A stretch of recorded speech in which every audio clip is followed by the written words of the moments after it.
The report is an annual report. And I'd explain the assembly is the highest decision-making body of the global coalition. The report is an annual reality check that the organizations undertake on the progress towards the eradication of poverty and the attainment of gender equality in their countries. And the report, therefore, contains national summaries as well as some thematic overviews. I'm sure you've all seen the report.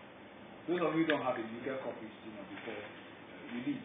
So it provides this overview of the global situation and the national situation on the theme that the report covers. So it's like a scorecard. But those reports also crystallize the kind of the issues that people are putting pressure around in their national coalition.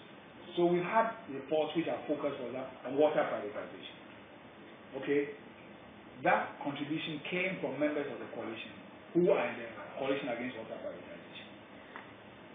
Okay? And it was used to add energy to the campaign against water privatization. It wasn't started by SOCIALWATCH, but SOCIALWATCH became an additional vehicle for that to be pushed. And it's fair to say that without those interventions, the current arrangement that we have now, or kind of semi-privatization, could have been much more radical.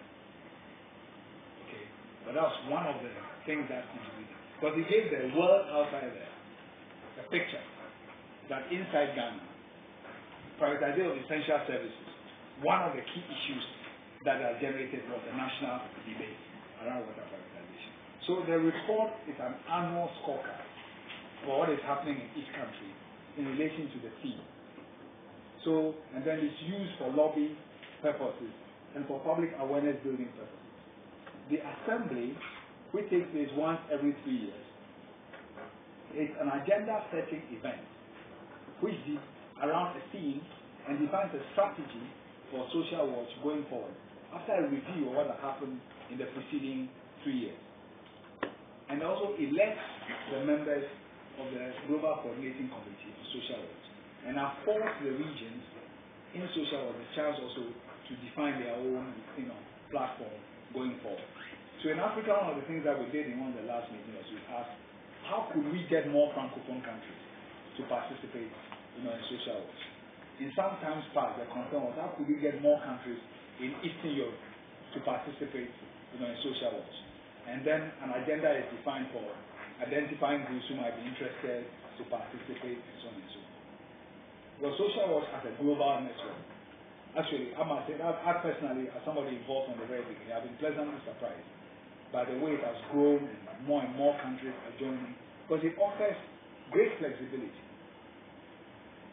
So even an existing network in a country can decide to add SOCIALWATCH to the range of issues that it does to participate in SOCIALWATCH. You don't necessarily have to create a network afresh. It is how you participate and contribute to a dynamic process which you find that you are part of.